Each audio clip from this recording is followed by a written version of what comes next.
reynir menn búin að jafna sig eftir Svíaleikinn? Já, bara fórum yfir leikinn í morgun og skoðum hvað við getum gert betur og ætlum að gera betur á morgun á móti Portúgalunum. Það er það sem þið þurfum að gera betur? Við áttum fínan fyrri hálfleik og síðan byrjuðum við að klúra færum og tapa boltum og slúta illa bara. Svíarnir náttúrulega spiluðu mjög sterka vörn. Hvernig svona er portúgalska vörnin í samanburði? Þeir eru með 2 þunga þrista. Við þurfum að láta boltan rúlla vel og já, góða markmann, mjög góða markmann. Þannig að við þurfum bara, já. En það er svona, þrátt fyrir tapið í gær, þá er svona ákveðin áfangi í þessu. Það er komin 8 úrslit og öruggir með sæti á heimsmeistaramóti á næsta ári, eða minnst kosti búin að tryggja þessum árgangi það. Já, fyrsta markmiðið ná bara að koma sér inn á næsta stórmót og núna er bara nýtt mót að byrja, öll með 0 stig.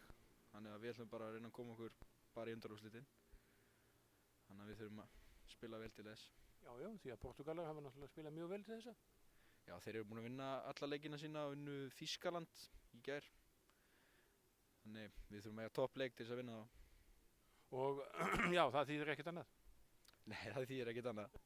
En svona eigin frammistaða, ertu búin að vera nokkuð sáttur með hana? Fyrir utan hennan seinni hálfleik í gær? Já, bara fínt sko. Maður vill alltaf gera betur samt og reyna að gera betur. Þannig það er bara að halda áfram. Þú varst í meiðslum svona síðari hluta tímabilsins heima. Þú ert alveg búin að jafna þig eða hvað? Já, ég meiddi mig í einu og er búin að jafna mig núna. Þannig það er bara flott. Þannig að það er bara fulla ferð? Fulla ferð áfram.